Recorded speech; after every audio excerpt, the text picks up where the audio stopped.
The whole class is taking a physical, strength exam to pass it. Everyone bought stimulants from the teacher. Everyone except our MC. He simply can't afford those expensive stimulants. When the exam begins, the others barely manage to do 30 pull-ups with the magic wrist weights. They try their best, but that's their limit. When it's our MC's turn, the teacher decides to take revenge on him for not buying the stimulants, and increases the weight on the magic bracelets many times over. But that doesn't stop. The MC, he easily does 100 pull-ups, humiliating everyone else. They just can't understand how this broke loser surpassed them all. And here's how he got such strength. Joaquin was a bottom-of-the-barrel ranker with crippling debt. The last thing he did to fix his hopeless life was to summon a demon that could make him rich and powerful. However, that is not how a deal with the devil really works. He learns that the hard way when a lightning bolt crashes from the sky and ends his pathetic life on the spot. A few moments later, he wakes up with a mind-numbing headache because he still has an important project to finish. When our boy looks at his reflection, he is utterly shocked by his own face. Looking up at the giant white tree in the sky, he wonders what is even going on. That is when a mysterious being congratulates him on summoning it and grants him exactly 3 wishes. That makes him panic for a moment, and he finally realizes that he got sent into another world.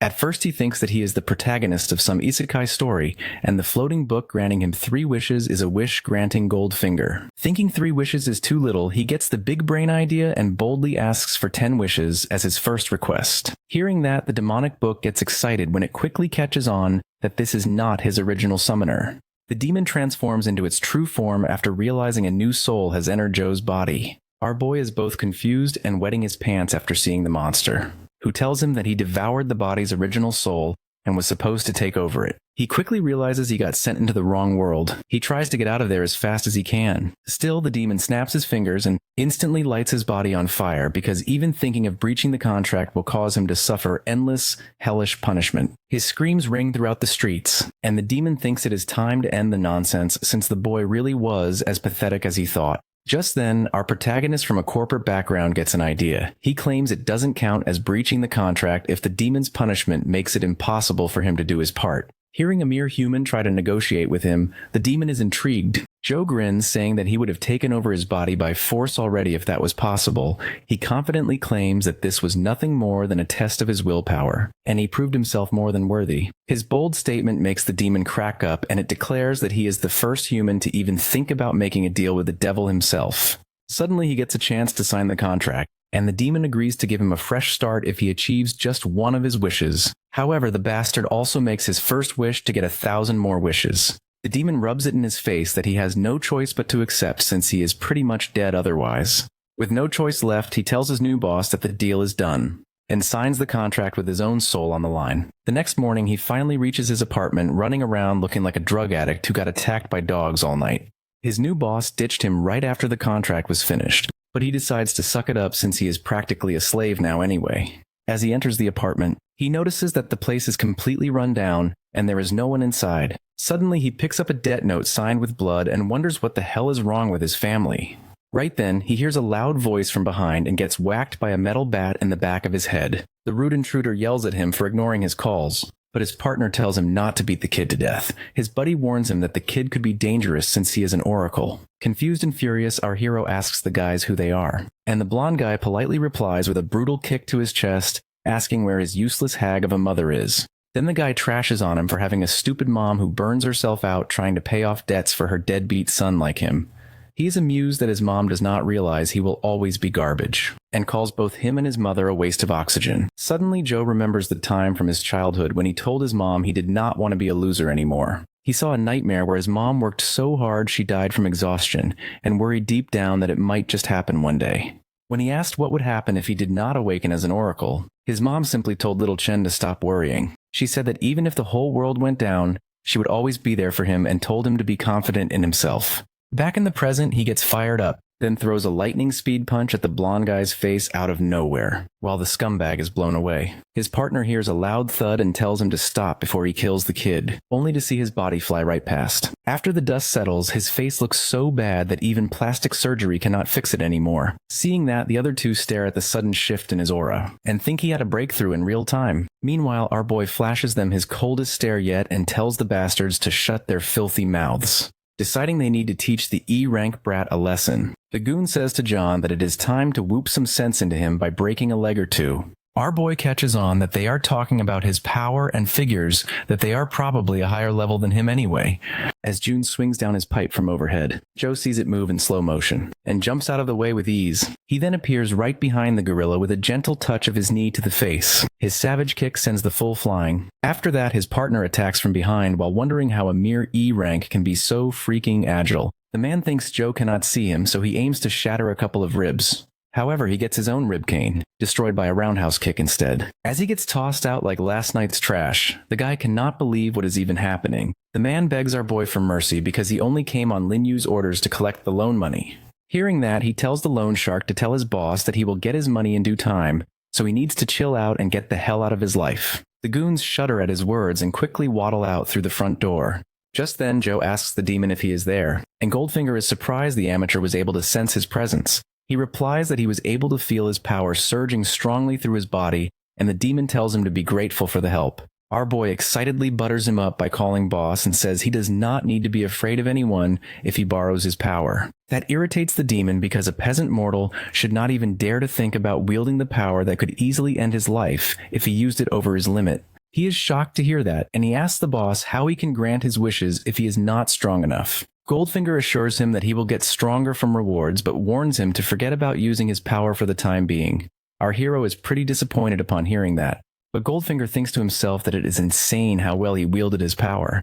That makes him wonder if Joe is secretly his fated partner. After that, he asks the boss about his second wish and what he should do next. But the demon simply tells him to forget about it and just do whatever he wants for now. Hearing that, he sighs because there is a lot he has to learn about the new world, and it looks like his new body will not be that useful. He pulls out Joe's phone to get a better idea about what the boy's life was actually like. First, he notices that he did not get a single message or call from his family.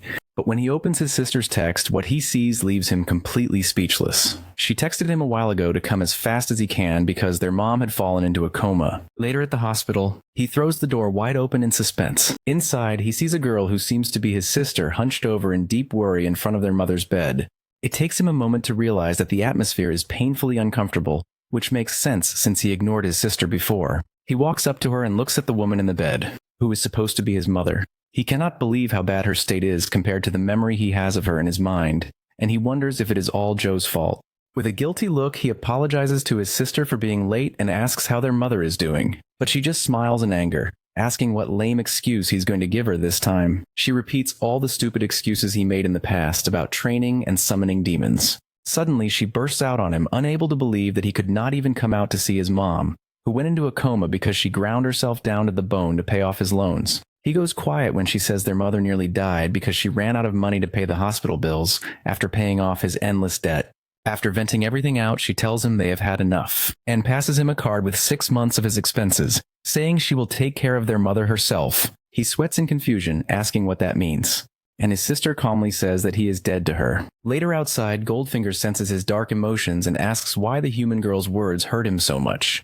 The demon assures him he was not the one who caused it, but he remembers that Joe's sister reminded him of his pathetic self, who once made the same mistake. That makes his boss laugh, and he tells him not to let it delay his plan. Hearing that, Joe asks him if getting stronger will solve all his problems, and the demon confirms that they will all go away if he proves he has what it takes. With that, he is fully determined to start his training arc. Meanwhile, at a nightclub, Debt Collector's boss tells his secretary to get their team working fast because his customers will not wait around, but his secretary informs him that a student actually beat up 3 of their guys. Hearing that, the gangster remembers that his men tried to collect payment before the deadline and ruined his reputation. His secretary says he will give them their punishment, but he also explains it is a serious problem because the student beat up guys who were way above his level. That catches the boss's full attention, and then he quickly grabs the report with Joe's profile on it. He thinks the boy is far stronger than he makes it seem because no amount of skill can let a level 2 win against a level 3. In the end, he orders his secretary to keep tabs on the boy. The scene then shifts to our hero out on a morning jog. His friendly neighbor offers him a good deal on supplements, but he tells the old man that he will come back later. Looking at how energetic he is, the man wonders if maybe he got a girlfriend or something. However, Joe has been busy getting used to his body and getting jacked, while gathering information ever since he got discharged. He learns that the people with abilities are called oracles, and that he got into deep debt because the supplements to get stronger cost an arm and a kidney. While he is not sure what the ceiling is, he's been getting pretty swole with just a few days of training and drugs. As he is thinking this, someone calls him. And when he picks up the phone, the voice on the other side yells at him that he forgot to come back like their teacher asked. Hearing that, our boy suddenly remembers that he completely ghosted them. The next day at school, he learns there are 6 ranks from A to E, and you have to reach the highest level of your rank to move to the next one, which takes monstrous effort. Because of the huge difference, the world is divided into 5 layers, where the E ranks and normal plebs like him are in the outermost zones. Meanwhile, the D rank and higher are in the inner layer. Realizing he is bottom tier trash, he decides to get stronger as fast as he can so he can enter the middle layers quickly. Suddenly, a Neanderthal hits him from behind with a booger and laughs in his face. His buddy jokes that our boy looks so weak they could probably pummel him, even though he is a level 1 oracle like them. Hearing that, our boy is annoyed that monkeys like them still exist in this world. Right then, the teacher shows up for class. Later outside, he is stretching and thinks his school life is going quite well so far. Just then, someone calls out to him from behind. A few minutes later, Booger Guy is shocked to see our boy in a fight with the strongest guy in their class. His buddy isn't surprised though, since he is used to seeing Joe fight. The bully tells our hero he has gotten too cocky for his own good, just because he got good grades on written exams. He says the real value of an oracle comes from strength, and his level 1 strength is garbage. Hearing that, Bro reminds the bully he is level 1 trash as well, which makes the bully so mad that he throws a violent hook. Sho effortlessly catches the fist with one hand and twists the wrist with the other, asking if he is done yapping. The angry guy cannot believe he is being overpowered by him, and he wonders if Joe got taller than before too. Next, Joe fires the guy's words back at him that strength is everything, then politely asks for permission to smash his face in. While the guy sweats hard thinking he is going to get beaten up, the coach suddenly appears and gets furious at our boy for causing trouble in his class. The coach looks as irritated as ever and asks if he plans to stir up trouble the moment he gets back. Our boy puts on the most innocent face he's got and claims they were only playing around. The bully yanks his hand free and tells him to let go. Seeing things cool down, the coach warns our hero one last time and orders everyone to line up for testing. Soon after, the students gather beside a pull-up bar while Coach Gigia starts running his mouth. He hypes them up about the upcoming tournament against other schools, promising that strong results will not only bring glory to the school, but also open doors to Elite Academy. By the end of his speech, he shamelessly starts plugging his miracle supplements like the scam artist he is. The challenge begins with the bully hitting 50 pull-ups in one go. Chu is unimpressed and says that this feels more like a TikTok challenge than a serious test. Right then, a voice calls out to him, asking if he is doing all right. The class rep admits she was worried since he ignored her messages for days. She quickly tries to cover it up, saying she was just curious about him, but our boy reassures her that nothing happened. Switching the subject, she asks why he refuses to buy the teacher's shady supplements. Joe bluntly replies that he is broke. She tries to warn him about the consequences of skipping the purchase, but her name gets called before she can finish. Wishing her good luck, he sends her off. She manages only 25 pull-ups before failing, but the coach remembers she bought 2 bottles from him and magically bumps her score to 35. It suddenly clicks for our boy that this is the real reason every student bought the overpriced junk in the first place. Otherwise, they would risk getting expelled. Finally, Joe steps forward for his turn at the bar. The coach narrows his eyes, fully aware our hero never bought a single bottle. A twisted smile creeps across his face as he decides to set an example with him for not buying his trashy merch. Meanwhile, Joe studies the pull-up bar and the wrist guards, noting they look normal at first glance, but there must be some trick behind them. As soon as he grips the bar, his eyes go wide in shock. His body suddenly feels heavier, and he quickly figures out that the crystals embedded in the wrist guards are adding extra weight. Even so, our boy refuses to give in, realizing that the crystals must have a weight limit. Pushing through, he proceeds to pump out reps like it's nothing. The other students stare in disbelief, floored that the so-called weakling is outperforming them with ease. They lose their minds when Joe blasts past 100 reps, yelling that he must be at least second tier. When he finally lets go of the bar, a crowd swarms him, bombarding him with endless questions. Meanwhile, the coach is frozen stiff, wondering if the boy secretly juiced on enhancers. Fear creeps in as he realizes that students might no longer need his sketchy supplements. Just then, he gives a devilish smile, scheming up a nasty plan for our hero. The scene cuts to the principal, who is fuming into a phone call about the cancellation of their second-tier events. He argues that the school is underfunded and barely scrapes by with third-tier students. The man on the other end bluntly replies that the system is searching for elite oracles, which is why the money is being funneled into top schools. Slamming the phone shut, the principal facepalms in frustration, realizing the school has no funds to produce a single elite oracle. His eyes fall on a black crystal locked in a glass case as he racks his brain over how to keep the school in business. The thought is cut short as Coach Gigi's voice calls from outside the office. The coach strolls in and proudly lays down a list of names he claims will rise into elite oracles. The principal scans the paper and immediately sees that every single one listed is barely first tier, yet the coach is selling them as prodigies. The coach then says there is one student who is unfit to become an oracle, and the principal takes the bait asking who it is. The story shifts back to our hero, making his way toward the principal's office with the demon lingering beside him. The cursed book asks what he pulled this time, but Joe stays quiet. Standing outside the door, he remembers how nasty the headmaster's reputation is, and hopes nothing ugly comes of this meeting. Right as he reaches for the handle, flames burst into existence in front of him, catching him completely off guard. The demon lights up, thrilled that the triggered wish he mentioned earlier has finally appeared. He orders Joe to track down the object fast, but Joe starts complaining about how ridiculously bad the timing is. His thoughts are cut short when the principal himself breaks the silence, telling him to stop wasting time and get inside already.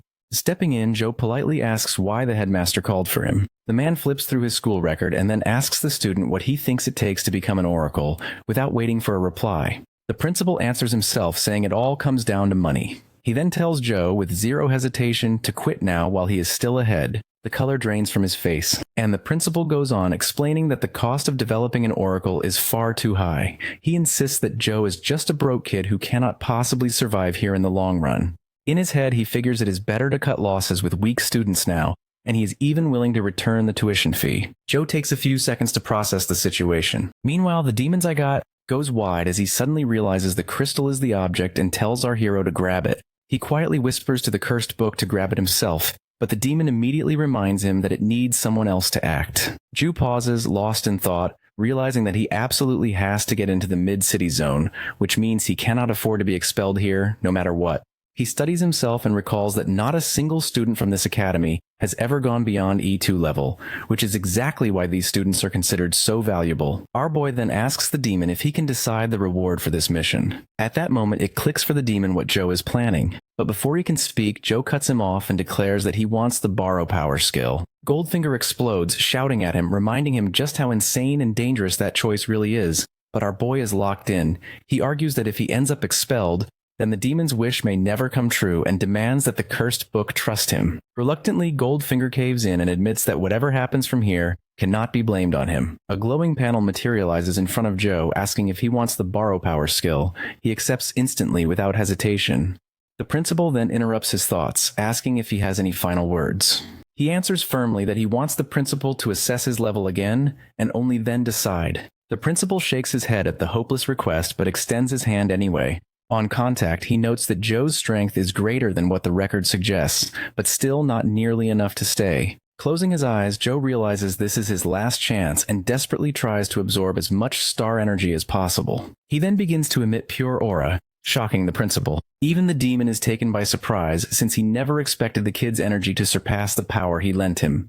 The principal staggers back in shock, trying to process what just happened. It hits him that Joe somehow broke through and reached the 4th level just now. Grinding his teeth, the man regains his composure and calls on our boy, telling him to participate in the upcoming school tournament. Joe blinks in surprise, trying to figure out why the headmaster's tone flipped so suddenly. Once the dust settles, he pieces together that the guy probably wants to drag Lee to school out of the trash and use him to show off in front of the education department. The principal admits that to make ends meet, he wanted to weed out the useless students, and then apologizes for catching Joe in this mess. As a reward, he grants him a full scholarship plus 6 bottles of supplements each week. He lays it down straight, saying our hero has to represent their school because the entire future of the academy is riding on him. Realizing just how desperate the man is, our boy shoots his shot and asks if he can have the black crystal on the shelf. The principal explains it's carved from black star crystal, originally brought back by the previous head, and it represents the school's faith. But then he sighs that if the school collapses, its symbol means nothing,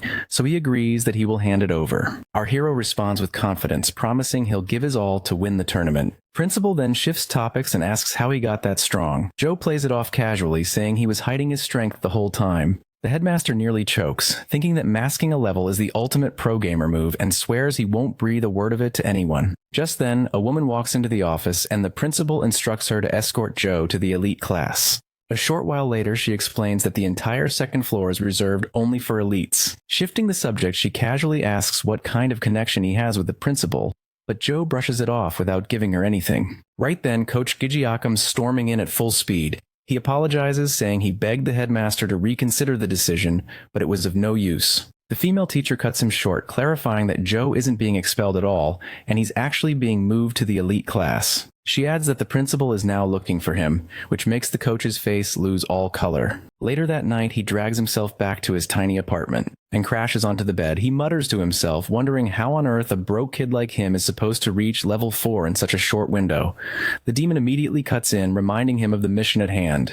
Goldfinger warns that his power won't trick humans forever, and he admits he already figured that much. Still, he reasons he's got free supplements and dodged expulsion, so life isn't looking too bad right now. Now, looking at his phone, he realizes the real crisis is still the mountain of death, and he needs to cook up a money, making plan fast. Next day at school, he looks more depressed than ever. Looking around at the dusty rundown area, he wonders what kind of dump he just walked into. Out of nowhere, someone calls his name. A man waves from a distance, telling him to come over with a huge smile. They strike up a conversation, and the man apologizes for not finding him sooner, since he's always buried in class duties. The guy introduces himself as Teacher Jang, and Joe immediately asks if he's really the only teacher here. Jang scratches his head, admitting the school hasn't been doing great and he's the only one assigned to the advanced class. He ain't. That they use the innermost section for training, which is why the outer halls are just collecting dust. Pushing open the door, the teacher reassures Joe not to worry, insisting the facilities are still top-notch. He even promises that things won't ever be boring, while our hero just stares in awe. The interior doesn't match the outside at all and is like a world-class gym. His teacher explains that the students are all doing self-training and offers to introduce him. He thinks the place looks like a 5-star fitness club with students full of energy, though he does catch a few throwing him side glances. His teacher then calls everyone over to introduce the newcomer. He bows politely and greets them with respect. But a red-haired guy at the back immediately starts trouble. Crossing his arms with a smirk, he mocks Joe, telling him to drop the act and admit he used connections to get in. The teacher snaps at him, shouting at Wenhao to behave and explaining that Joe transferred purely based on skill. The guy isn't buying it. He narrows his eyes like a predator spotting easy prey and challenges Joe to a fight out of nowhere. The students instantly light up, thrilled to see a duel for the first time in ages, and start spreading rumors. A blonde student at the back asks what's going on, and a pink-haired girl explains that a fight is about to break out. That sparks the blonde's interest, and he quickly asks more about this so-called transfer student. Back with our hero, the teacher advises him to refuse the challenge, but Joe accepts without hesitation. He calmly adds that he's fine with the match, as long as lethal force is off the table. Meanwhile, in the school office, the principal is nearly bursting a vein, demanding to know if the new kid is already picking fights. The teacher explains on a call that our boy accepted when house challenge. Back to the fight, neither side backs down as they face each other and farm mad aura. The principal finds it odd, but figures the kid just wants to know his current level, so he grants permission for the duel to take place in the arena. Sometime later, the two students stand behind separate desks as the teacher goes over the rules. First, there can be no outside interference, and secondly, both fighters must compete at the same star level. When Hao finds it difficult to believe that Joe is really also an E-rank oracle, their teacher then wraps up the instructions, strongly reminding them that striking vital points is absolutely prohibited. The two opponents start circling each other while the teacher reminds them that lethal force is not allowed under any circumstances. He continues that whoever loses cannot retaliate afterward, no matter the outcome. A clean strike to the face or a surrender will end the duel immediately. With a wave of his hand, their teacher signals the start, hoping to finish quickly when Hal charges, forward and aims straight for his neck. He doesn't even flinch and catches his arm, throwing him off completely. The redhead instantly swings again, realizing this guy might actually be the real deal. When Hal unleashes a barrage of relentless strikes, but Joe slips past each one with calm precision. Frustrated, when Hal suddenly shifts gears and tries to land a kick. The leg twists midair, and the redhead unleashes his signature move, windhook kick. Joe manages to block with his arm, though the redhead grins, assuming the match is decided now. In that very position, he surprises him with a sharp kick aimed at Wen House neck. The redhead tries to recover, questioning how the hell this guy even knows martial arts. Catching himself before falling, when Hal thinks the only thing that matters now is guarding his face at all costs. But just as he turns back, Joe calmly taps him on the nose with a closed fist. With a smirk, he asks if that means victory, leaving Wenhao frozen in disbelief. The arena goes silent for a bit until Teacher Jang officially declares Joe the winner. Wenhao could not believe that he actually lost to someone, and everyone is surprised at the shocking outcome of the match. They think our boy is just too strong. Meanwhile, he thinks the match ended far too quickly, but still he managed to learn something from it. He then asks Wenhao if he has any complaints now. Seeing the match, the coach cannot believe his eyes because Wenhao is an elite who has taken professional training, but he still lost to a guy who only just got promoted into the elite class. He thinks our boy has exceptional hidden talent, and this is the reason the principal had told him to give the kid special treatment. Suddenly, the principal appears and congratulates our boy, telling him to follow because he wants to talk about something important. The pink-haired girl is astonished to see this sight, while the yellow-haired guy says that they definitely need a guy like him in their strong crew. The principal asks our boy if he likes the elite class, and he replies that other than the students being overly enthusiastic, it is nothing really special. The principal says that he will get used to it because the strong always attract attention. He also advises him to focus on his training and the school will do everything it possibly can to help him. Hearing this, our boy thinks that the principal now trusts him, so he decides to ask if he knows about any ways through which the students can make money fast. But he tells him instead to keep focusing on training so that he can earn a larger amount of money in the long run, and the school can also help financially if his family is going through a rough patch. Our boy tells him that it is nothing like that and thinks that now he has to find another way somehow. When he is training in the gym, he reminds himself that he should be careful because the school has very strict policies against student loans. He wonders where he can learn to make some extra money. But suddenly the yellow-haired guy appears in front of him and compliments him on the match. He then asks our boy who he is, and he asks the same question right back to him. Meanwhile, the girl tells Shen that he is being rude, and she apologizes to our boy that he is sometimes a little annoying. She introduces herself by saying she is Sue, and that the pain in her side is Shen. She tells him that both of them are his seniors, and they can help him if he is confused about anything at all. The annoying guy then says that they are a team from now on, and he is the team leader, so he will personally take good care of him.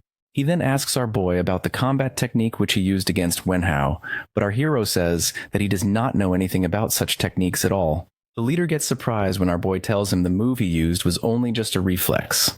He says that Wenhao will be furious when he finds this out, and Sue quickly says that she will explain it to him. She explains that combat techniques are special super moves which a person learns from scrolls or memory stones, and the more mastery one has over it, the stronger it becomes. They have many different types, and strong fighters combine these techniques into their fighting styles. Shen then tells him that Wenhao used a D-rank combat technique in the match, one known as the hook wind kick. Hearing that, our boy thinks that must be the reason he was unable to block the kick properly, and he will have a greater chance of winning if he can acquire such a technique. He asks if they are rare, and the leader explains that their rarity depends on the ranks. The school teaches them the basic ones, but they can learn the powerful only in two conditions. They either buy them or someone shares it with them, but they are really expensive. In today's market, even a basic D-rank technique can cost around 500,000. Showing off, both of them tell him that they have got a combat technique and they can show him if he wants to see it. Joe thinks that these two must be really rich because such a huge amount is nothing for them.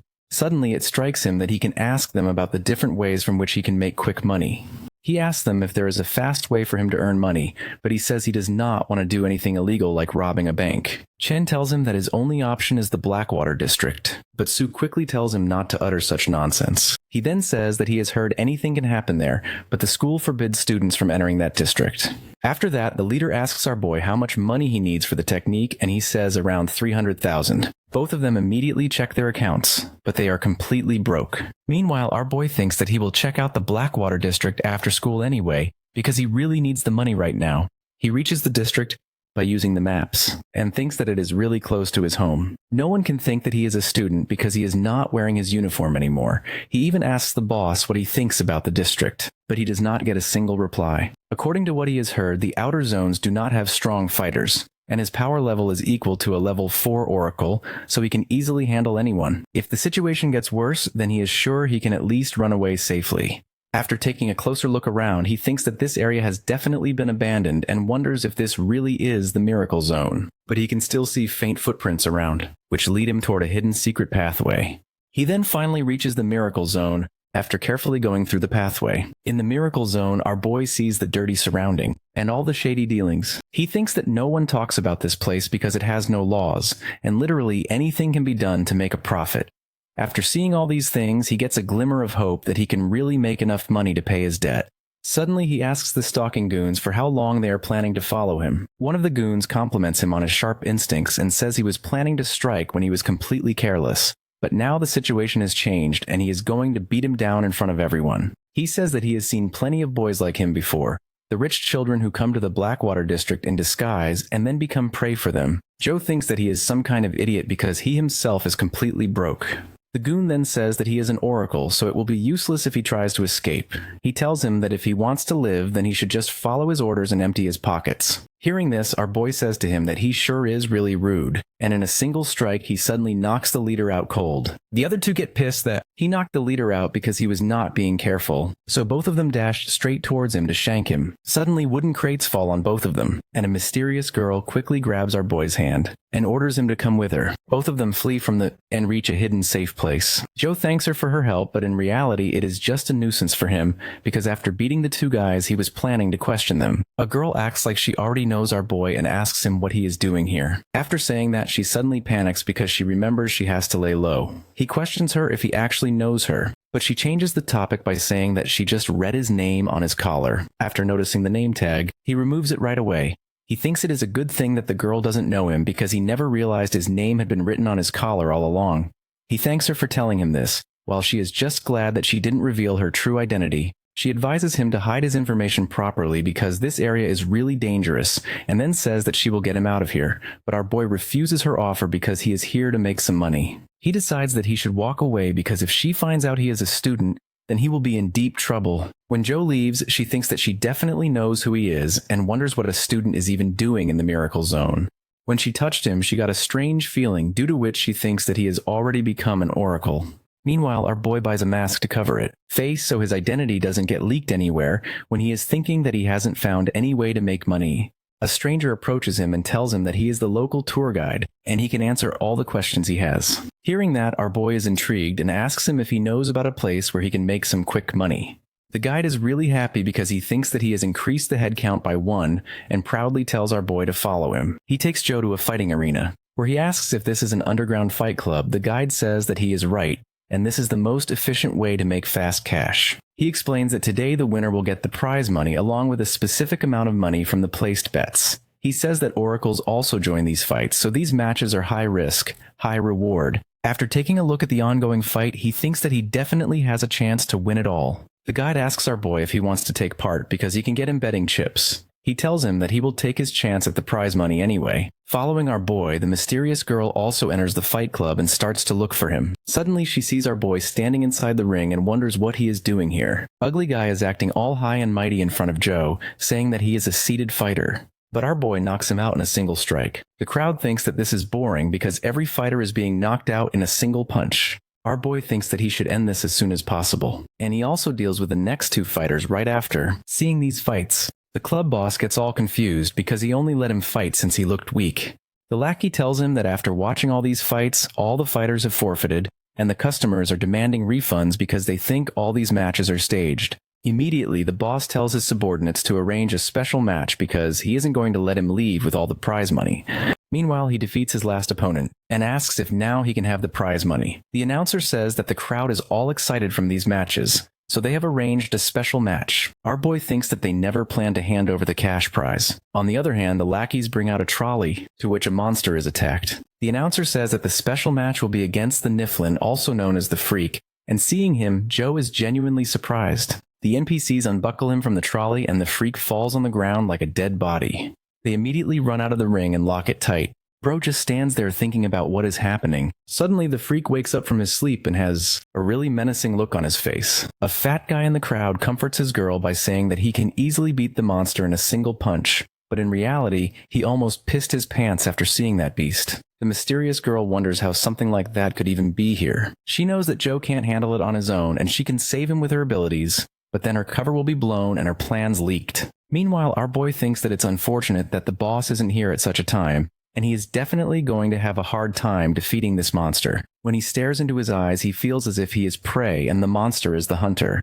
His sixth sense is screaming at him to get away because this thing is extremely dangerous. The Freak dashes toward our boy to land a lethal strike, but our boy uses his instincts to dodge the attack, and he would have been dead if he didn't do that. After this, he decides that he has to get serious if he wants to survive. The monster pushes him into a corner, and seeing that, Joe decides that he has to finish this as soon as possible. He borrows strength to increase his level, and he punches the Freak straight into the ground. The monster lies there, and he thinks that the fight is finished, but it suddenly attacks again, which he barely evades. He is astonished that his strongest attack has no effect on it, and he quickly moves away because he knows he cannot defeat it in close quarters. Dashing around in the arena, her boy evades its attacks and looks for a weapon that he can use to defeat the monster. He then breaks the freak's claw and uses it as a dagger to quickly cut the monster's neck. The cut isn't deep enough to kill it, but now our boy can actually fight back. He knows that he is much stronger than the monster, so he can kill it if he can get close one more time. With that thought, Joe dashes forward, but the monster releases some mysterious gas, which turns out to be just steam. The monster uses this fog as a distraction and attacks our boy from different sides. He can't see a thing inside the fog, and the freak is using this chance to deal damage to him because it fears that our boy will kill it the moment it makes a single move. Our boy knows that he can't allow this because he will be killed if the time runs out. He decides that he will use all his senses to confirm its location and finally kill it. He concentrates hard and immediately locks onto the location of the monster. After that, he grabs it by the hand and cuts it clean off. This is the chance that our boy needed to land the final blow, and he goes straight for it. But alas, the time is over, and his heart starts to hurt. Meanwhile, the monster uses this chance to disarm him and lashes out with its tongue to deal a lethal blow. Our boy still hasn't given up, and he decides to go past his limits. He again borrows strength and grabs the monster by its tongue. Then he swings it into the air and grabs it by both jaws. He uses all his power to rip the monster open and finally kill it. Meanwhile, the officials watching through the cameras have no idea what they're seeing. The boss asks nervously if the new kid finally went down, but his face quickly turns pale. Inside the arena stands, the white-haired girl stares wide-eyed at Joe, wondering how he even pulled that off. Still gripping the monster's head, he glared straight into the camera, and that death stare alone makes the officials break into a cold sweat. The boss starts panicking, cursing that he spent a fortune bringing in that fighter, only for the boy to crush it like nothing. The now answer scrambles to recover, congratulating Joe and telling him to follow the staff to collect his reward. Sometime later backstage, a briefcase packed with cash sits in front of him. The official explains that it totals around $500,000. He reaches out to grab it, but the boss suddenly slams it shut. With a shady grin, he declares the deal has changed, that either Joe becomes a permanent fighter and gets the full amount, or he walks away with only a quarter. My guy narrows his eyes and demands that he repeat that. The boss snaps, yelling that all the other contestants ran away after that fight, and his prized warrior suffered from sudden head loss disease. Our boy fires back that this wasn't their original deal. He reminds him the term said that the fighters aren't liable if their opponent dies in the ring, asking again if that wasn't the agreed condition. Joe's aura alone drains the color from the man's face. Giving off murderous vibes, he demands the full payment, or else there will be consequences. After hearing that, the boss whips out a gun to threaten him, but he doesn't even blink. In one motion, our hero dismantles the weapon and snaps the thug's finger. Screaming in pain, the boss orders his men to fill the kid with bullets. His lackeys instantly draw their guns, ready to fire. He just sighs in annoyance, visibly getting more irritated by the second. Outside, the white-haired girl tenses up as sudden gunfire erupts. A moment later, a man is hurled through the window, flying like an empty soda can. Staring at the unconscious bodyguard on the ground, the crowd wonders if some kind of movie is being filmed. The white-haired girl, however, suspects this chaos is all the handiwork of Joe. Meanwhile, our hero is tearing through the bodyguards without a second thought, unfazed by the fact that they have guns. Bald Thug raises his gun to fire, but he slams his head straight through the wall instead. Bursting outside, he bolts with the cash in hand while the thugs upstairs yell orders to capture him. As he sprints through the streets, he realizes he's hitting his limit and his body is slowing down. His injuries are also slowly draining his strength. Suddenly, a hand grabs onto his hoodie and yanks him into a narrow alley. The girl from before quickly clamps a hand over his mouth as the thugs rush past without noticing. Once the coast clears, she tells him he's safe, and Joe recognizes her face from earlier. He instructs him to save his strength and tells him that she knows of a hidden escape route. Guiding him to a tunnel, she warns that if he doesn't move now, the thugs will seal off the entire district and capture him. He tries to respond, but she cuts him off, telling him to get moving. No other choice, he thanks her, and darts off into the tunnel. After he's gone, she taps on her communicator. On the other end, a voice angrily demands to know where she disappeared. She brushes it off, telling her sister to shut up and put their grandfather on the line because she found something to report. The scene then shifts back to Joe, who barely manages to stumble into his apartment before collapsing onto the floor. Gasping for air, he clutches his chest, fighting to stay awake. But the moment his body burns through the last of its strength, our boy finally goes down on the ground, unconscious. He drifts into a dream where his mother apologizes for lying about getting better. The truth is harsher that she only has a few years left at most. She tells her son she wanted nothing more than to see him grow, to meet his children someday, to just spend a little more time together. Our hero's mom apologizes again for not having the strength to stay by his side, and she tells him she loves him more than anything in this world. Tears run down his face as our hero is yanked back into reality. His eyes snap open, but he steadies himself and looks at the sunny sky outside the window. Sitting up, he realizes he's still inside Jo-chan's house. Relief washes over him that he's alive even though it was this childhood nightmare that awoke him. Then a voice rings inside his head asking if he's finally awake, catching him off guard. He then asks the demon where the demon has been these past few days, but the cursed book mutters some excuse about business. Instead, he flips the question back, asking what he did to end up unconscious for 2 days straight. Before he can reply, the demon pieces it together that he snuck into the underground arena, burned too much energy, and went toe-to-toe with a monster. Goldfinger explodes, shouting at him for pulling such a reckless stunt. He tries to shrug it off, but the demon keeps at it. Warning that his power isn't enough to bring him back a second time, he presses him to value his life more since this is his second shot after all, and he can't waste it. That actually makes Joe smile, and he thanks the demon for watching his back. Goldfinger relaxes a bit, then admits the monster he fought doesn't sound like it came from this world.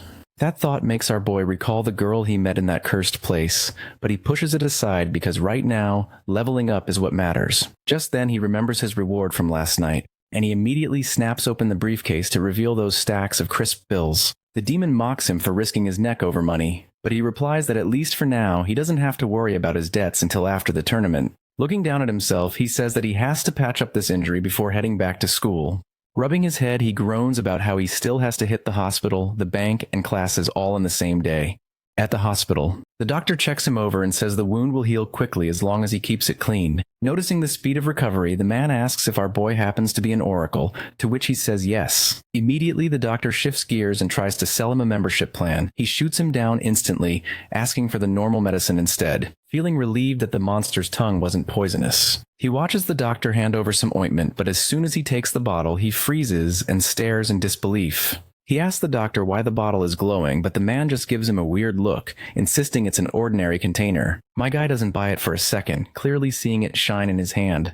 The doctor tries to push the membership deal again, saying the counseling sessions would help with his stress-induced hallucinations, but he ignores the shrink. Out in the corridor, Joe notices the strange flow of energy everywhere. Holding out his hand, he sees it glowing brighter and realizes it must be tied to star energy.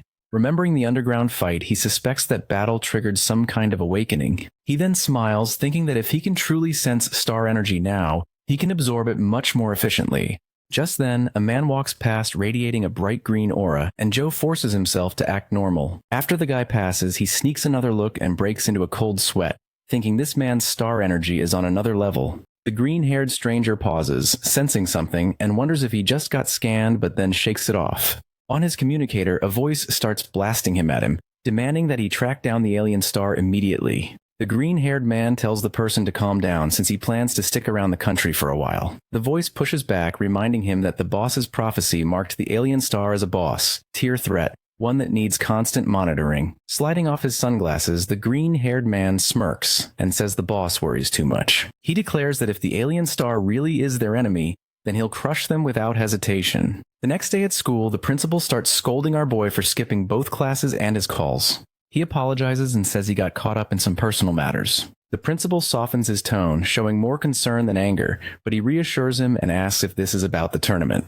The old man shakes his head and explains that he has full confidence in him for the tournament. Instead, he asks if the school can help him out if he is in real trouble. He reminds our boy that the school's top priority is to help support elite oracles. Joe smiles and tells him not to worry, promising to give his all in the tournament, which finally puts the principal at ease. A little later, Shen and Sue rush over to catch up with him, asking what went down. Shen remembers our boy mentioning a combat technique before, and then digs through his pockets. Pulling out a credit card, he explains that they managed to pull together $300,000 for him, which he can always pay back later. Hearing that, he freezes in surprise after realizing how seriously the two had taken his words. He thanks them, but admits he's changed his mind about getting that technique. Just then, when Hal appears, looking unusually shy, and offers $50,000 as an apology for his earlier behavior. Our hero thanks him for the thought while Sue starts interrogating the redhead, asking if he has some shady ulterior motive. Wenhao admits he only wanted to make up for calling Joe a fraud and now hopes they can be friends. Sue leans in and whispers to him, asking if they should let the guy join, and he shrugs, saying he doesn't mind. Sue then turns to Wenhao and asks if he's fine being the fourth member, and he replies that ranking doesn't matter to him. Shen instantly tries to boss him around, telling him to fetch a water bottle, which sparks a heated discussion between the two. Joe just smiles, realizing he's found some solid friends. The scene then fast forwards to him running on a treadmill, recalling that oracles absorb more energy during physical training. However, the absorption rate turns out painfully slow. Even with the training gear strapped on, most of the energy still leaks out, Joe figures. This must be the reason so many people never move past level 1 and tells himself he needs a better method fast. That's when Shen steps in and suggests a duel match, claiming it works far better than boring solo training. It suddenly clicks for our hero that Shen might be onto something since he did awaken his new ability during that fight. With that thought, he orders Shen to gather everyone. Moments later, Shen and Sue launch a combined attack against him. He fends them off, feeling satisfied with the results before telling the two to rest. He points out they've been going at it for over an hour already while Shen and Sue gasped for air. Sue admits she thought he was joking when he mentioned a 1-on-2 spar, and Shen adds this training method is insanely effective. He then looks over at Wenhao, saying it's his turn now, and the redhead smirks, more than ready to dive in. Watching the group, Joe concludes the theory is correct, since everyone's absorption rate is soaring, and they'll be leveling up faster than ever. As for himself, with a naturally high absorption rate, he can push the test further. In this world, supplements are diluted to keep them safe, but even then, people with poor absorption barely benefit from using them at all. By contrast, the borrow power skill is 100 times more concentrated than any supplement, and if he absorbs it recklessly, his body would literally explode. But if he could control the flow and take it in slowly, then leveling up at insane speed might actually be possible. With that gamble in mind, Joe activates the skill, immediately unleashing heavy waves of aura. The raw force of the energy catches him off guard, but it makes sense, since the ability allows him to boost 2 levels in one shot. Tensing himself, he forces the energy into a thin, controlled stream and starts absorbing it. His body locks up under the strain, every muscle screaming from the overwhelming pressure. Focusing all his willpower, Joe notes how quickly the energy fills him up, faster than anything he has ever felt. Then panic hits and his body feels like it's about to burst apart. Seeing no other choice, he points his hand upward and releases the overflow. Energy blasts out in waves. Forcing his friends to shield themselves from the crushing pressure, they can't believe what they're witnessing, muttering in shock over how Joe suddenly turned this overpowered. That's when Goldfinger appears because he is drawn by the disturbance. The demon freezes at the sight before him. Joe, drenched in sweat, calmly tells him he managed to absorb the power. The demon can hardly believe that the boy pulled it off and then wonders aloud.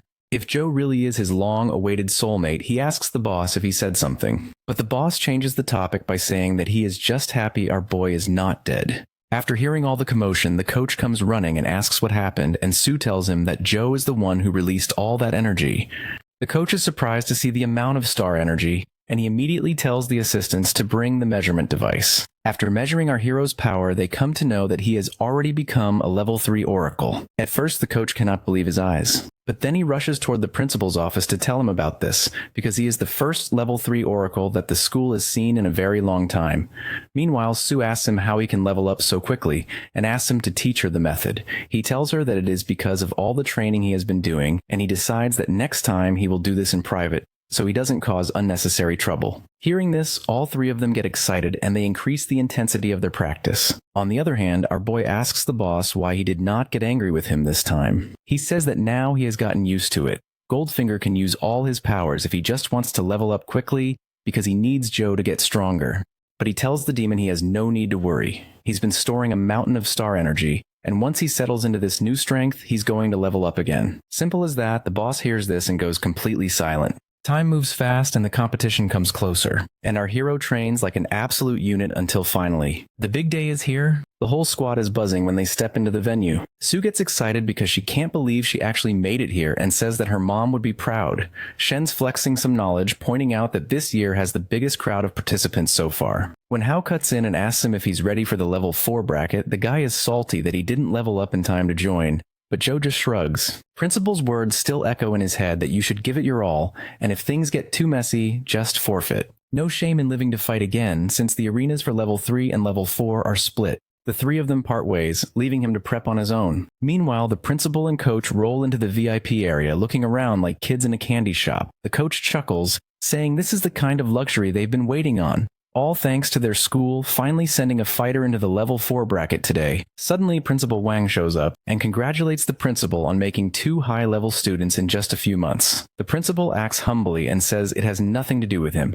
It is all because of the students' hard work. He only helped them meet their needs. He also thanks Wang for his help because he gave him all the key information about the competition. After the Reformation, the government announced grants for the winning schools. And because of these grants, the difficulty of the tournament will also rise. Suddenly, an arrogant guy says that a hillbilly has forced his way into the VIP lounge and is causing all this commotion.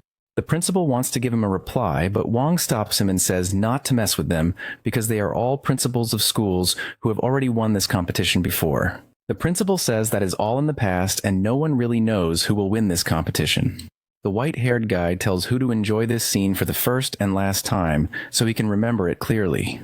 The coach asks the principal if the students will be fine because they are taking part in such a high-level competition for the very first time. Hugh then asks the coach what he thinks about his students. He answers that all of them are talented and Joe is a prodigy who is much more talented than any genius. The principal tells him that they just have to believe the students. In the stands, the class is cheering for Joe, but she is worried about him, and she is really nervous because she has come here for the very first time. At first, she could not believe that our boy was taking part in the competition, but now she is here cheering for him. A week ago at the school, she was thinking that Joe had become the rising star of the academy. She could not meet him anymore, because now he would not bother with anyone from the lower class. While thinking all this, she is about to crash to the floor, but our hero shows up and catches her just in time. He asks her if she is okay, and she thanks him, then asks what he is doing here. He tells her that he saw her, so he came over to say hi. She admits that she thinks now he is an elite and will never meet with anyone from the lower class. He tells her that friends are forever, and no matter what happens, they cannot be changed. Hearing this, she feels happy and thinks that Joe is not changed at all, and he can win the tournament for sure. The announcer declares that the contestants are coming to the stage, and the class representative gets all excited after seeing our boy walk out with the others. The announcer says he welcomes everyone to this year's exchange competition. And this event will be hosted by him and his partner Lillian. Hearing that name, the crowd goes absolutely wild because she is one of the most famous idols in the entire country. The diva says that she is here to work hard, and today she is just an ordinary announcer, because the contestants are the real stars of this competition. After that, the announcer explains the rules that from 12 academies, there are 48 contestants, 16 in the level 4 bracket, and the rest of 32 in the level 3 bracket. He says that the hall is for the level 4 bracket only, and the rankings will be based on scores from both brackets, which will later be converted into points. The contestants will face each other one by one, and the winner will move on. He will then face the winner of the other match until there is only one fighter remaining. The time limit is 30 minutes, and the match ends when one contestant either surrenders or has no ability left to fight. Lillian says that the rules for this year's tournament are much tougher, but there is no need to worry and tells everyone to look at the very top of the pillar. The crowd gets all excited when they see the S-rank celebrity Bayou A sitting in the hall to show off his dominating power. He casually shakes the floor with just a finger. The announcer explains that the master has set up this special ring, which protects the audience from stray attacks, so he can also repair the ring instantly after each match. He also tells the contestants to wear the gems because they act as contestant certification and can also protect them in dangerous conditions. Everyone is whispering that an S rank is truly terrifying, and our boy thinks that his power is almost equal to Gojo. The dude looks so carefree about everything that he doesn't even feel nervous. The idol says that the results will be displayed on the gems, and she officially announces that the competition now begins. The very first match ends in just 17 minutes, and the winner is Shellran. The principal says he cannot believe that an S-rank oracle is personally overseeing the tournament, which means this year's matches are going to be incredibly challenging. Principal Wang says that it's all because of the difference between level 4 and level 3, since level 4 oracles already have complete mastery over their fighting techniques. The famous schools are so wealthy that buying C-rank techniques is basically an everyday routine for them. The only reason they are always able to win the tournament is that they use the grant money to provide their contestants with the best potions and fighting techniques. But this year, things are about to completely change. The fifth match is between Lanchin and Lisa, and Inachin is toying with her opponent by dodging every one of his attacks. Then she uses an ability-based fighting technique and restrains her opponent before she lands the finishing blow and wins the match. The crowd gets all excited watching this, and many people think that she is secretly using some kind of magic. Seeing that, the principal is all shocked because this kind of ability can only be obtained by a superior, ranked oracle. Principal Wong feels proud and says that she is a prodigy who managed to obtain this ability at a younger age. Principal Lau tells him it does not matter even if she has such an ability. But Wong taunts him by asking him why he tried to recruit her if that is true. Principal Lee replies that it is just an early awakening and nothing more. In the 6th match, Wong does not even allow his opponent to attack and ends the match in just 5 seconds. Seeing that, the crowd thinks that the Blazing Oracle will most likely win this year's tournament as well. The other principal believes that no one can be compared to the student who is personally taught by Principal Lee. To show off, Lee says that barking dogs don't bite, but Wong tells him to wait and watch instead. Who thinks this battle is completely out of their league? Because they are so low ranked that even qualifying for this tournament is already a miracle. He can hold his head high if Joe wins a single match or at least just puts on a show. After the end of the 7th match, our hero is the next contestant and wonders what kind of fighter his opponent will be. Goldfinger tells him to borrow his powers and finish the match quickly, but he says that if he does that, he will catch everyone's attention and he could get into real trouble if he is investigated. On his way towards the ring, he meets Chin. She tells him that he is unlucky to be in the last match because his opponent is one of the strongest, and his fighting technique is so powerful that not even a D-rank oracle can completely endure it. Our boy asks if it is not dangerous to use such a powerful technique in the low-ranked matches. Chin explains to him that the gemstone can block one deadly attack, but still, he will take a lot of damage because this is the bitter reality of the competition. With that said, he asks why she is helping him. And she tells him that they are allies because they share the same goal, that is to beat up all the arrogant fools. Before leaving, she says that she was hoping he would help her, but since his opponent is so powerful, it would be great if he can at least exhaust him a little. Hearing that, he begins to wonder if his opponent is really as strong as she makes him sound. Finally, the last match of the first round is about to start, and the crowd cheers loudly as our boy enters the ring. He thinks that this feels like a warm welcome, but in reality those cheers are for contestant Lei, who makes an entrance like a dropout from the Avengers. The announcer says that no one expected the last match would feature Che. He became an oracle at only 12 years old, and in just 4 years he advanced into a level 4 oracle. He has also received a national certificate along with a guild invitation. It would not be wrong if someone called him the best fighter of this new era. Seeing him enter the ring, the crowd goes completely wild and starts cheering for him. The class rep gets worried because not a single person is cheering for our boy. A random guy in the crowd tells her that Lei has so many fans because he is both strong and handsome. On the contrary, his opponent just looks like a random guy with a bad temper. Hearing him say that, she replies that she is supporting Joe because he is a genuinely kind and gentle boy. After that, the two of them start to argue, and everyone around them begins to wonder what exactly is going on. Everyone is excited to see how the genius will perform in this match, and whether he can even beat the undefeated Lianguang Academy. The announcer says that the match will begin now, but Lillian interrupts him by asking if he forgot to introduce one of the fighters. He quickly apologizes and admits that he forgot in all the excitement. After that, he introduces Joe as the star from Lady Oracle Academy, and that this is the first time that his academy is taking part in the competition. Other than that, he does not have anything else notable about him. That makes him wonder if the school should have at least bought him a technique before the tournament began.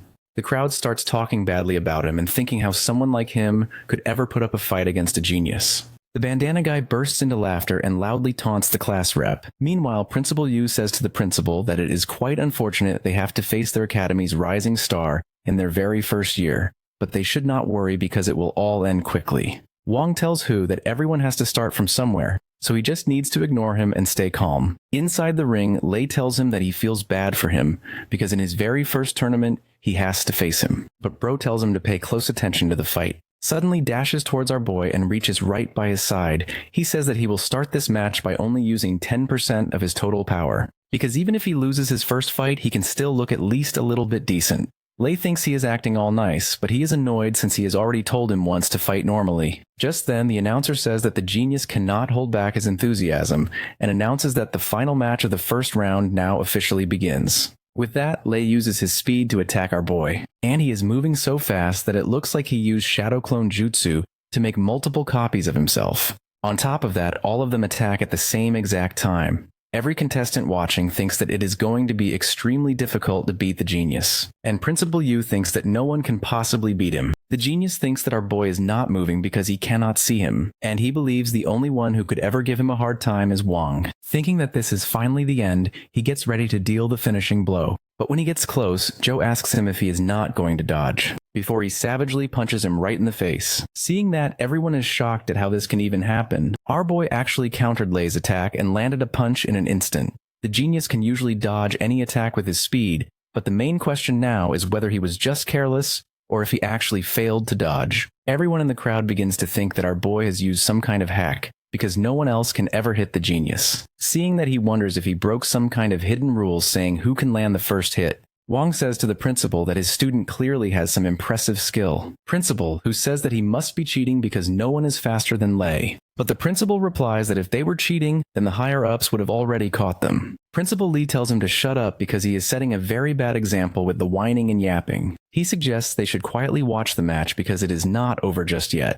At that moment, the Pikachu also calls out, insisting he is not done yet. He admits he did not take Joe seriously before, and now swears to go all out. Lightning coils around him as he charges another strike, shouting that his powers are barely under control. Lei continues to summon even more bolts, but our boy stands calm, not even blinking. He finds it almost amusing that Lei has this much star energy packed inside him. Suddenly, a flash of yellow lightning shoots past Joe, catching him by surprise. The guy deflects against the barrier and bounces around the arena like a hyperactive pinball, gaining speed with every strike. The announcer shouts that Lei is about to unleash his trump card, while Lillian keeps on adding useless fillers. Lei grins, convinced he already has the win secured, and dives from above to deliver a supercharged kick. Our boy does not bother to dodge or defend. Instead, he calmly throws a single punch straight into Lei's face. The combined momentum of his charge sends Leg crashing uncontrollably across the arena floor. Joe calls out to him that he should have attacked earlier when he still had a shot at victory. The announcer then declares that Pikachu is down again. This time the stone shifts red, confirming that the Pokémon is unable to battle, while the announcer celebrates Joe's victory. He wonders briefly if Lei will be alright, though the stone should have prevented anything fatal. The QU are out of Rups, stunned by how fast the match ended. With Lei defeated, Chin enters for the second quarter, final match, and secures the win without breaking a sweat. Next is Wang, who crushes his opponent easily without breaking a sweat. The crowd finds the beast's strength to be unstoppable, yet most eyes drift back to Joe. The messy-haired kid then gives them a death stare that may be a death stare. Makes the whole section freeze with fear. In the fourth match, Ran from another Oracle school faces our boy and puts up a fierce fight. However, Joe dodges every strike with veteran-like precision. He ends the fight with a light punch to Ran's head, sending him crashing to the ground. Watching from above, the officials comment that our boy has yet to use any combat technique, relying only on raw energy control. One of them wonders he may be hiding his true level, or worse, using drugs, which would be a serious violation of the tournament rules. Back in the arena, the announcer starts hyping the semifinals, calling Joe up against another fighter, Liu. He freezes mid-sentence as officials in dark suits walk onto the stage. The audience whispers in confusion, wondering who they are. One inspector orders our hero to wear special equipment and release his star energy. The crowd realizes these are tournament inspectors and begin buzzing, suspecting Joe is being accused of cheating. Boy starts sweating that he might have gone a little too far and makes a note to limit his powers. The inspectors read the results, which says the readings are stable and within limits. They then announce to the crowd that the contestant isn't cheating. They then step away, and the announcer then shouts in disbelief that our hero is officially confirmed as level 4, and the semi-final is cleared to begin. The crowd processes this for a moment, and then goes wild that our hero is actually legit. Across the stage, Lou starts to shake and his face pale as the realization hits him. When the match begins, it ends instantly as Joe knocks him out cold with one decisive strike. The announcer nearly loses his voice screaming into the mic while Lillian continues to add useless fillers. Up in the stands, Principal Wang turns to our principal, praising him for producing such a monster of a student. The guy smugly accepts all the remarks, and the other principals who once mocked him rush over to praise him too. He smiles politely, though the attention makes him a bit uncomfortable. On the other side, Li and Yu watch with clear annoyance, irritated by the sudden crowd of bootlickers. Our principal allows himself a proud smile, thinking Joe truly kept his promise and upheld the honor of their school. Back on the arena floor, the last semi-final is called, and Chin walks up the stage with tense determination, across from her long steps forward, his eyes gleaming with a predator's hunger, as if he has just spotted his next prey. Chin's juniors war encouragement from the stands, distracting the beast for a split second, spots the gap in his garden, and launches forward, charging up her strike with flowing cloud hand. He slams the attack into his chest. Hang doesn't stumble, only looks mildly irritated and then stares her down. Her confidence starts crumbling as panic seeps in, realizing the hit barely scratched him. Wong clamps her wrist with ease, asking if she honestly thinks she's talented. Sheen snaps back, telling him to beat it, and drives her elbow into his face. He doesn't even blink and says that he finds the situation to be hilarious. Aspiration fuels her next move as she charges another blast in her, binds him tight with her magic until he looks like a mummy. She then uses wind-style kicking and pounds his wrapped body with relentless strikes. For a moment, she relaxes a bit, convinced that all her blows landed and must have done some damage. That hope shatters instantly as Wong suddenly stands behind her like a ghost, draining the blood from her face. She tries to turn around in disbelief, wondering how he moves so fast, but it's already too late. He drives his fist into her using his blood rage arts, and sends her flying into the barrier, cracking open. As the shards scatter, Chin drops to her knees, barely able to breathe, while the announcer states that Wong now holds the upper hand. Her juniors turn their tearful eyes away as they can't bear the sight of her getting absolutely decimated. Principal Wong grinds his fists together, silently begging his star student to push through. Chin remains motionless as she stares at the red tag lying beside her. Her voice trembles as she whispers that she can't afford to lose. The sight of the red tag then pulls her into a flashback at school, where she walked into a room buzzing with worried students. One girl who was crying told her that if the academy shut down, she'd be forced to drop out despite her dream of becoming an oracle. She then puts her arms around the two girls in a reassuring hug, promising not to let that happen. Chain saw her back then that she would win the tournament to bring the academy the funds it needed to stay open.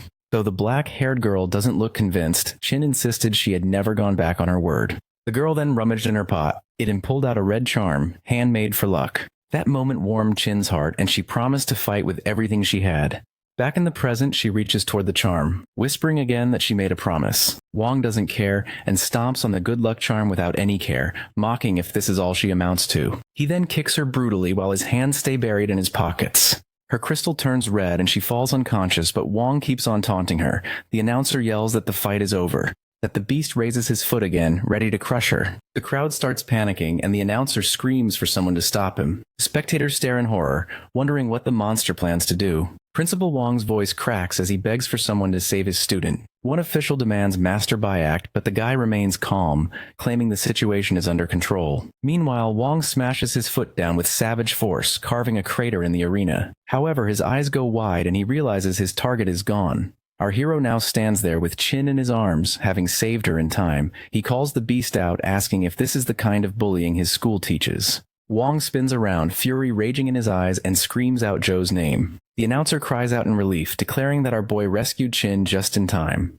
Principal Wong rushes forward to hold his injured student, thanking the heavens for her survival. The crowd grows restless as they are unable to believe that the beast actually tried to end her after she lost. Wong doesn't care, and walks toward our hero, boldly declares that he'll unalive anyone who dares block his path. That arrogance finally lights a fire in Joe. Our boy gives him a death stare of his own and dares the beast to take his shot. The doctors on duty wheel the girl away while the announcer urges the staff to quickly reset the arena for the next fight.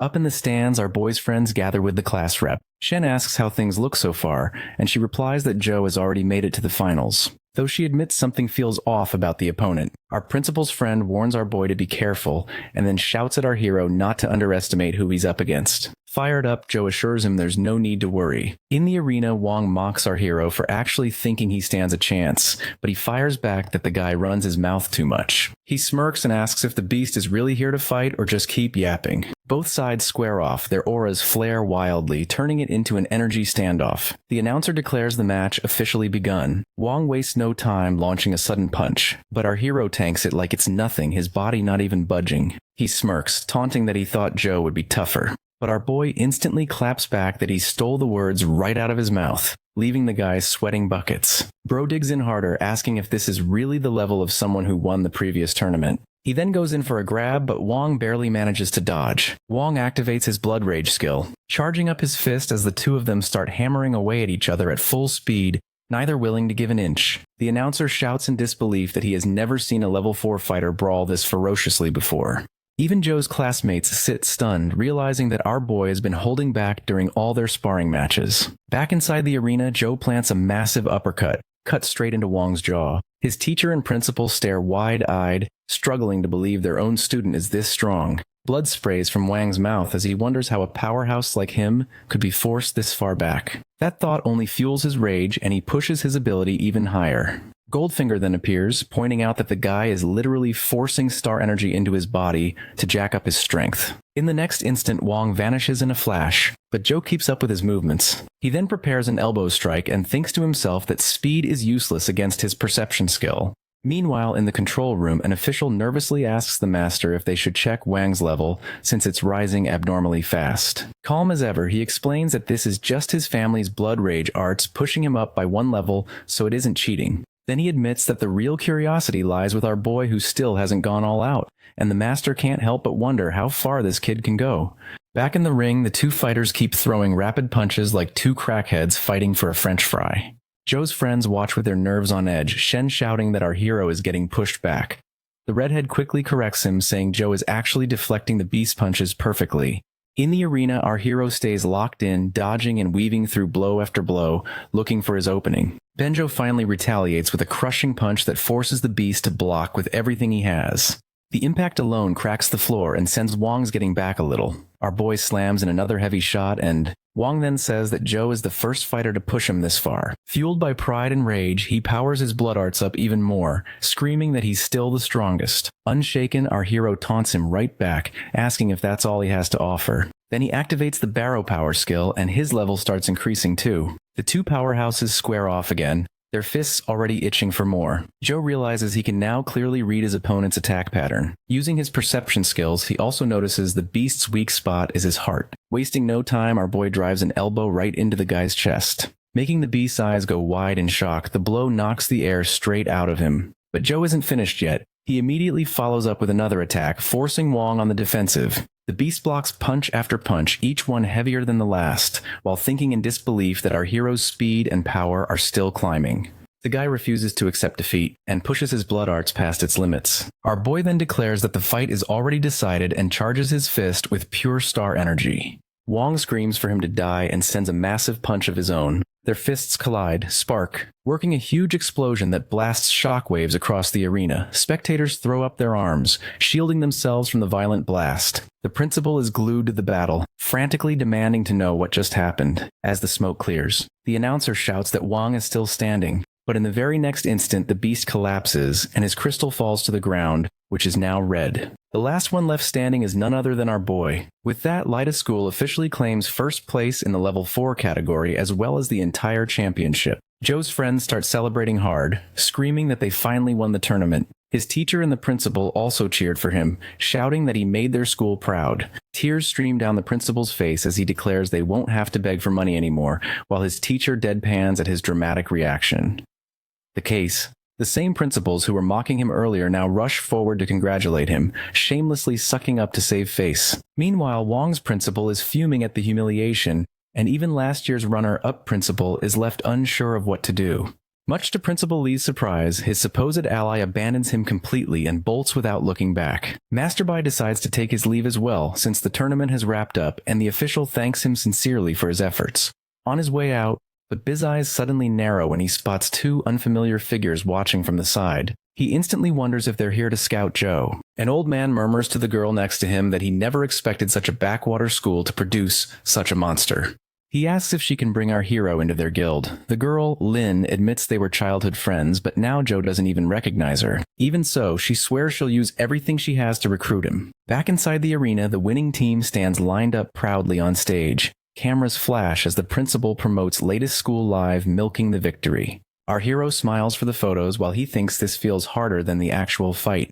The next day, the principal pulls him aside and admits he owes him a massive favor for carrying the win. True to his word, he hands Joe the black crystal, which makes the demon super excited. Still, the principal warns him that major Oracle academies will come calling now, and reminds him not to forget where he came from. After their talk, our hero steps outside the office. Only to immediately run into his friends, they greet him happily with papers in their hands, despite it being summer break. Shen throws an arm around him and explains that every top academy sent them admission letters early, and they've all been accepted. Our boy congratulates them one by one, but they insist the real credit belongs to him. Shen then gets serious, declaring boldly that together they'll become the greatest team in the future, which leaves our hero a little confused. Sue quickly explains that even though they'll attend different academies, they can still meet up and stick together.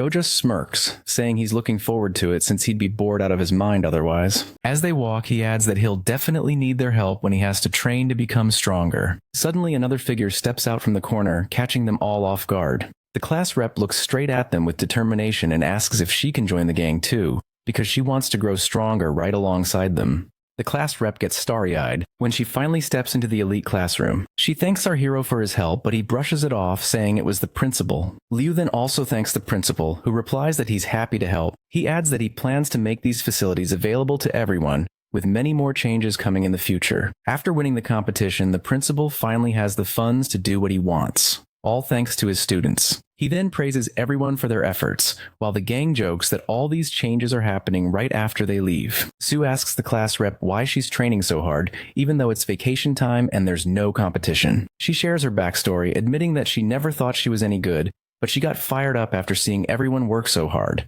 She continues that she wants to apply as a special cultural student, which still has a 1-month deadline. Making the pink-haired girl cry, Sue then grabs the class rep's hand and promises to help in any way she can. Shin asks Joe what he plans to do, and if he's decided on a school yet, he reveals that he hasn't received a letter yet, which catches everyone off guard since they all got theirs instantly from the 5 major academies. The principal clears his throat and calls out to our hero, saying he has something to tell him. He hands him a red envelope and explains that it arrived just recently. Shen sighs in relief, saying he knew there was no way our boy got duped. Joe reads the letter carefully and says out loud that it's from Dawn Academy. Everyone is shocked at the name, and the blonde yells out that it's the academy sitting on top of the chain. Our boy asks him to explain, so he goes into story mode. He explains that there are 5 major academies that serve as symbols of authority and strength. However, one stands above all, the Dawn Academy, which has the authority to poach any student they want. Joe then asks why there aren't 6 academies instead of 5. Principal replies that the true value of that academy can't be measured and all of them were built to combat the rift. He gets serious as he says the information is strictly confidential, but agrees to tell them anyway. You see, the rift is another dimension filled with overpowered monsters. If they manage to escape into the real world, all hell will break loose. That's why envoys are sent in to eradicate those monsters whenever these portals appear. Although clearing a rift is extremely profitable, the risk is far too great. The man reveals that he was once part of a rift clearing squad. However, it only took the death of one key member to throw the entire team into chaos, and it was ultimately disbanded. Even though other academies also require students to clear rifts, Don is just built different, so he warns him to think carefully. The principal reassures Joe that other academies are still open for him to enter and that he shouldn't risk his life. However, he has already made up his mind and says he'll join Dawn. The big man smiles like he already knew the answer and comments that he will definitely reach new heights. Shen throws his arm around him and says they will grow stronger together, so the rift will be a piece of cake for all of them. The blonde then notices that the deadline is only 10 days away, while normally it lasts about half a year, making our hero sweat. Our hero tells them that he has to prepare and can't train the class rep, but the gang reassures him that they'll manage. Returning to his apartment, he starts making a list of everything. Just then, the demon book appears and makes the crystal float in front of it, extending an arm. It touches the crystal and absorbs something from it. The black crystal falls to the ground and shatters, making our hero nearly have a heart attack. She was heartbroken and wins that he wanted to exchange the crystal for money. Goldfinger tells him to let it go since it's useless now and instead asks how the school visit went. He reveals that he got accepted into Dawn Academy, a perfect place to earn money and get stronger. The only problem is that he will have to raid rifts. The demon book tells him that rifts are nothing to fear since star energy originates from there. Our hero then changes the topic and asks if there's any reward since one of his wishes has already been fulfilled. Goldfinger gets a bit angry that he's being treated like a wishing well, but agrees to help out since the rifts are tied to his own wishes. He tells Joe to endure it and releases dark energy toward him. Our hero absorbs the dark aura, and the system informs him that he's unlocked the ability Divine Creation. The power reshapes his entire body, as he bears through the pain and reaches level 6. Once the process completes, our boy asks what just happened. The system explains that he now has the power to create anything using his energy. Goldfinger reveals that the ability once belonged to his old friend Sato, and that it can literally create anything. The rewards from before are nothing compared to this one. He wonders if this is just some fancy way of leveling up, but Goldfinger scolds him, saying levels aren't everything. Demon explains that levels only affect one's basic physique. The first awakening at D rank truly determines a person's future, which is why he gave Joe this skill to avoid awakening something completely useless. Just then it hits him that Chin had an ability type awakening too, and that normal combat skills pale in comparison to it. He then fully realizes that entering a rift takes more than brute strength. Goldfinger tells him the skill's power depends entirely on the user's mindset and urges him to test it out already. 2 notes that after the remodeling, he can no longer feel star energy being absorbed. Even the system panel now looks like a video game interface. Looking at his stats, he wonders if there's a shop feature, but to his disappointment, it's locked. A bunch of other functions are also locked until he levels up. He then checks the level up screen, which gives him several side missions, but he doesn't have enough soul points to start. Goldfinger asks what's taking him so long, and Joe explains that he'll need to enter the rift to level up, but he's not strong enough yet. The demon book starts complaining that our hero is turning out to be pretty useless. Just then, a new system panel pops up in front of Joe, announcing that another wish has just been completed. His body begins to glow as he receives a new reward, mage armor. Equipment is of unique grade and can summon armor around his body to block attacks. He is thrilled since it not only boosts his defense but also increases strength. Goldfinger tears up a little, saying he used up all the power he had stored, but tells Joe to do his best from here on. Next day, the principal asks him why he's leaving so early. Joe explains that even though it's only a day's journey, he wants to arrive ahead of time. He then hands the principal a note asking him to give it to his sister at the hospital and keep an eye on her. The man says our hero should do it himself, but he explains that the situation is complicated and he can't meet her right now. Not prying further, the principal brushes the topic aside and agrees to do it, while everyone wishes Joe well on his journey. With that, he waves them goodbye and sets off for his destination. At the airport, the receptionist asks why he wants a visa and a flight ticket to the city's mid-level area. Our boy replies that he got an admission, which she finds odd since it's still summer vacation. She asks for proof, and he hands her Dawn Academy's card. Her eyes go wide as she realizes what it is, thinking that she has never seen one in her entire career. He then stares at him in disbelief while he just looks confused. He asks if she also needs the admission letter, but she quickly apologizes and says the card is more than enough. He's surprised that he doesn't even need a ticket, and she explains that someone of his status only needs one for the return flight. Sometime later, Joe is lounging in his first-class seat, wondering if this is also one of Dawn's privileges. Looking out the window, he hopes that Dawn Academy lives up to his expectations and enjoys the rest of the flight. Reaching the Dawnbreaker Academy, our boy feels odd as the environment is calm. He heads to the reception desk for registration, and when the receptionist finds out that it's Joe Chen, he gladly offers to take him to the school himself as someone was waiting for him. Bro is shook as he didn't expect himself to be important enough to be waited for. The reception, the nationalist leads him to a stone monument, it instructing him to place his card on it despite the confusion. Joe does as he was asked. The next thing he knows, they're teleported straight to the academy grounds. The experience leaves him speechless. Soon after, the reception brings him to the person who's been waiting, a beautiful girl with long white hair, Lin N. She wonders if our guy remembers her. He admits that he does and that he's been hoping for a chance to thank her.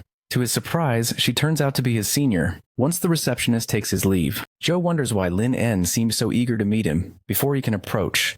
Quiming Chung steps in front of him, blocking his way. Lin N frowns and tells Kui sharply to be respectful to their guests. Lin N invites him for a conversation, but Joe asks to cut it short. So she proposed an offer to him to join her guild, and the price she offered is 30 million. Hearing the price, Joe's mind is blown. Even Kwaming Shon wonders if Lin N has lost her mind and begins to spit out crap for our guy. Angrily, Lin An looks in his direction and questions, since when he has been appointed to make decisions. Sweating as he fumbles to explain himself, can't help but think, why is she even defending him? Then Lin N turns back to him, informing this is the highest she can offer. But Joe is torn between the offer and the skills he has to offer, just a mere E rank. Before he could say anything, an announcement goes off, urging all new students to gather in the assembly hall.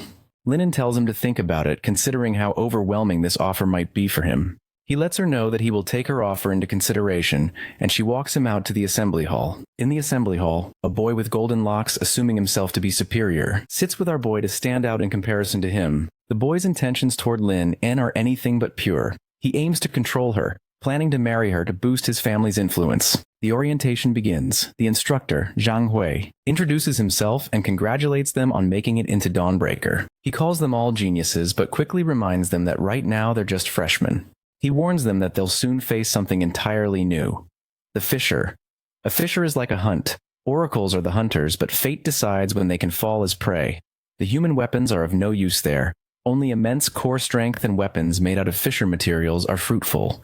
The Academy Dawnbreaker collects the top-tier oracles, creating a solid defense line against Fisher. John Hoy directs them to the library for more information, and to the training hall for combat simulations. They can arrange their own schedules, but he makes it clear, adapt and grow stronger, or become useless here. Seeing no fear in their eyes, he declares the success of the first assessment. As a reward, each student receives a skill stone, a crystal that lets them absorb a combat ability. This one contains Wiz-Eye, a skill that allows automatic sensing and reading of Fisher script. The instructor then informs 2 more assessments, the first being an entrance test, which requires them to clear 1 low-rank Fisher. The second being they must reach D rank and awaken their potential within half a year. Some of the students panic, while some relax knowing the solution to reach DR1 rank. Sensing their unease, Zhonghui reassures them that supplements will help speed up the process. Then he calls in the seniors, and the hall falls silent as Lin En steps forward with her beauty and undeniable aura. The instructor tells the student that their seniors will help them in their freshman assessment. The instructor continues, guiding the students to choose their mentors. The students are gasping, unable to believe Lin En is in front of them, the heir to Shenhua Guild.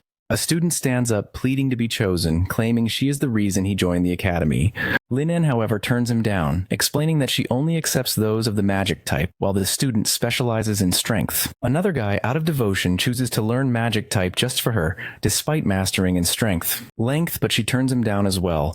One by one, she keeps turning the students down, having high standard. The instructor's patience begins to wear thin. He urges her to choose at least 1 freshman, warning that if she doesn't, she will be assigned whoever remains at the end by default. Among the students, the boy with golden looks watches confidently, certain he will be chosen either by Lin En's choice or by circumstance, a win-win situation for him. Then Zhou Chen stands it, asking to be taken as her mentee. The hall falls silent, no one expecting her to agree. But when she says yes, the whole room is stunned. Later in the mission hall, Zhou questions her decision, wondering why she chose him and offered such a high price for someone as inexperienced as he is. This Lin En simply tells him she has personal reasons, which he will reveal after the test. She then introduces the team arranged for his upcoming assessment. Suhan, the supervisor, will only intervene if a life is in danger, and any interference on her part will result in failure. Li Wei, the healer, provides recovery support, while Zhao Lin handles long-range attacks. Li Rui, the team leader, commands the formation and makes the tactical calls. Leroy sees our hero empty-handed and wonders if he has awakened any kind of special talent to which he denies.